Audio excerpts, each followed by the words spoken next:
ஜோதிட தகவல்ல இன்று உங்களிடம் சந்திர திசையை பற்றி கூற உள்ளேன்.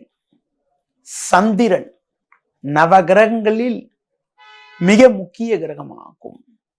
ஒரு ஜாதகத்துல சந்திரன் கேந்திர திரிகோண ஸ்தானங்கள்ல அமைய பெற்று குரு, செவ்வாய், சூரியன் போன்ற நட்பு கிரக சேர்க்கை பெற்று அமைய பெற்று திசை நடந்தால் சந்திரமகாதசை மிகச் சிறப்பாக இருக்கக்கூடிய ஒரு வாய்ப்புகள் உண்டாகும். சந்திரன் மனோகாரகன் சொல்லுவோம், தாய்க்கு காரகன் சொல்லுவோம்.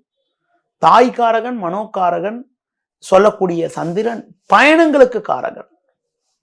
ஒருத்தருடைய தடுமாற்றத்துக்கு காரகன் சந்திரன் தான். எந்த ஒரு ஜாதகருக்கும் சந்திரன் வளர்பிறை சந்திரனாக இருந்து சந்திர திசை நடந்தால் சந்திரமகாதசை ஒரு மிகச் சிறப்பான பலனை தரும். சந்திர திசை காலத்துல நல்ல செல்வம், செல்வாக்கு, பெயர் புகழ், நல்ல அந்தஸ்துகள், நல்ல டெவலப்மெண்ட், உணவுப் பொருட்கள், நீர் சம்பந்தப்பட்ட விஷயங்கள் மூலமாக நல்ல ஒரு வளமான பலன்களை சந்திர திசையில அடையக்கூடிய ஒரு அதிர்ஷ்டங்கள் உண்டு. குறிப்பாக சந்திர திசை யாருக்கு முதல் திசையா நடக்குன்னா ரோகிணி, அடுத்து பாத்தீங்கன்னா அஸ்தம், திருவோணத்துல பிறந்தவங்களுக்கு முதல் திசையாக சந்திர மகாதசை நடக்கும். அடுத்து சந்திரன் பாத்தீங்கன்றால் எந்த இடத்துல இருந்து திசை நடந்தா ரொம்ப கெடுதின்னு பாத்தீங்கன்னா 8ல சந்திரன் சந்திர திசை நடந்தா ரொம்ப கெடுதி. 8ல சந்திரன் சந்திர திசை நடந்தால் ஜல சம்பந்தப்பட்ட உடம்பு பாதிப்புகள், தாய்க்கு பாதிப்புகள், மூத்த சகோதரி மூலமாக தேவையில்லாத நிம்மதி குறைவெல்லாம் உண்டாகும். நவகிரகங்கள்ல குரு, சூரியன், செவ்வாய் போன்ற கிரக சேர்க்கை பெற்று சந்திர திசை நடக்கிறது நல்ல சிறப்புன்னு சொன்னேன். அதுவே பாத்தீங்கன்னா ஒரு ஜாதகத்துல சந்திரன் ராகு கேது சேர்க்கை பெற்று சந்திர திசை நடப்பது அவ்வளவு சிறப்புன்னு சொல்ல முடியாது. ராகு கேது சேர்க்கை பெற்று சந்திர திசை நடந்தாலோ, சனி சேர்க்கை பெற்று சந்திர திசை நடந்தாலோ, அம்மா வழியில, அக்கா வழியில, வயசு மூத்த பெண்கள் வகையில தேவையில்லாத நிம்மதி குறைவெல்லாம் கூட ஏற்படக்கூடிய ஒரு அனுகூலமற்ற நிலையானது உண்டாகும். அது மட்டும் இல்லாம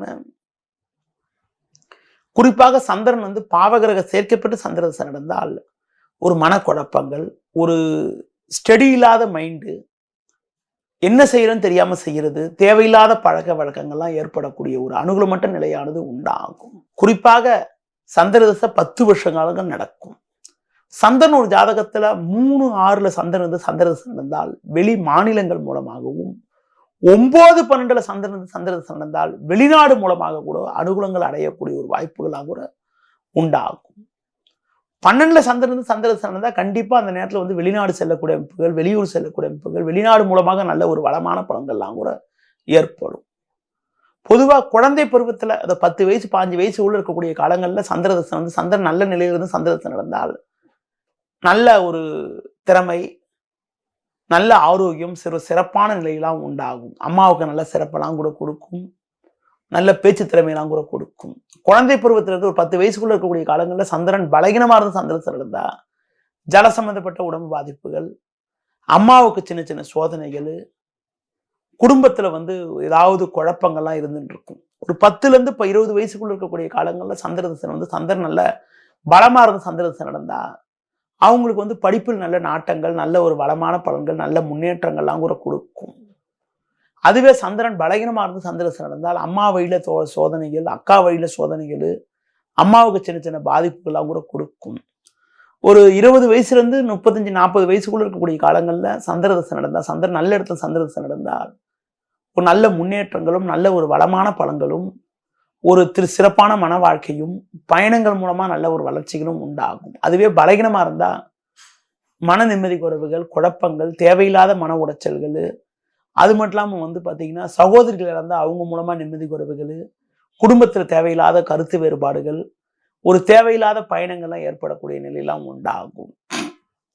ஒரு காலம் கடந்து ஒரு 40 வயசுக்கு மேல இருக்கக்கூடிய காலங்கள்ல ஒருத்தருக்கு சந்திரன் நல்ல இடத்துல இருந்து குரு, கேது போன்ற சேர்க்கையோடு இருந்து, குரு தொடர்போடு இருந்து சந்திர திசை நடந்தால் ஆன்மீக தெய்வீக நாட்டங்கள் ஏற்படுறது, பொது காரியங்களில் ஈடுபடக்கூடிய அமைப்புகள், உணவுப் பொருட்கள் மூலமாக நல்ல ஒரு வளமான பலன்கள், அடுத்து பார்த்தீங்கன்னா ஒரு உணவு தானியங்கள் மூலமாக நல்ல பெனிஃபிட்டு, வெளியூர் தொடர்புகளால் நல்ல ஒரு வளமான பலன்கள் உண்டாகும். அதுவே சந்திரன் பலகீனமா இருந்து, சந்திரன் நீச்சமா இருந்தோ, சந்திரன் சனி ராகு சேர்க்கப்பட்டெல்லாம் இருந்து சந்திர திசை நடந்தால் அந்த நேரத்தில் வந்து பார்த்தீங்கன்னா தேவையில்லாத மன உடைச்சல்கள், தேவையில்லாத சங்கடங்கள், குடும்பத்தில் தேவையில்லாத நிம்மதி குறைவுகள்லாம் உண்டாகும். சந்திரன் பலகீனமாக சந்திரன் இருந்தால் ஜல சம்பந்தப்பட்ட உடம்பு பாதிப்புகள் அதிகப்படியாக ஏற்படுறதுக்கான வாய்ப்புகள் உண்டு ஜென்ரலாக. பொதுவாக குறிப்பாக சந்திரன் ஒரு நல்ல இடத்துல இருந்து சந்திரன் இருந்தால் நல்ல ஒரு வளமான பலன்களை கொடுக்கும். அதுவே சந்திரன் பலகீனமாக இருந்தால் தேவையில்லாத மனக்குழப்பங்களை ஏற்படுத்தக்கூடிய வாய்ப்புகள் உண்டு. சந்திரன் பலகீனமாக இருந்து திசை நடக்கிறவங்க பெருமாள் வழிபாடுலாம் பண்றது ரொம்ப ரொம்ப நல்லது ஜென்ரலாக. குறிப்பாக சந்திரன் யாருக்கு நல்ல சிறப்பான பலனை கொடுக்குதுன்னா, மேஷ லக்னம், அடுத்து வந்து பார்த்தீங்கன்னா கடக லக்னம், சிம்ம லக்னம், விருச்சிக லக்னம், தனுசு லக்னம், மீன லக்னத்துல பிறந்தவங்களுக்கு தான் சந்திர திசை நல்லபடியான திசையா இருக்கு ஜென்ரலா. அதுவே ரிஷப லக்னத்துல பிறந்தவங்களுக்கு, மகர லக்னத்துல பிறந்தவங்களுக்குலாம் சந்திர திசை அவ்வளவு சிறப்பா இருக்குன்னு சொல்ல முடியாது. அதே மாதிரி கும்ப லக்னத்துல பிறந்தவங்களுக்கு கூட சந்திர திசை அவ்வளவு சிறப்பா இருக்குன்னு சொல்ல முடியாது. சந்திரன் என்ன கிரக சேர்க்கப்படுறது, எந்த கிரகத்தோட இருக்கிறாரு என்பதை பற்றிலாம் தீர ஆராய்ஞ்சுதான் நம்ம ஒரு ஜாதகத்துல சந்திர திசை எப்படிப்பட்ட பலனை தரும் என்பது நிர்ணயம் செய்ய முடியும். சந்திர திசை நல்லா இருந்த திசை நடந்தால் நல்ல சிறப்பான பலனை கொடுக்கும். பெரும்பாலும் சந்திர திசை நடக்கின்ற போது வெளியூர் பயணங்கள், வெளிநாடு பயணங்கள்லாம் கூட ஏற்படுது. அடிக்கடி பயணங்கள் மேற்கொள்ளக்கூடிய ஒரு நிலையெல்லாம் கூட உண்டாகுது. நேயர்களே, இதுவரை சந்திர திசை பற்றியும் இன்றைய ராசிபலன் பற்றியும் உங்களிடம் பேசினேன். மீண்டும் நாளை காலை சந்திப்போம். நன்றி, வணக்கம்.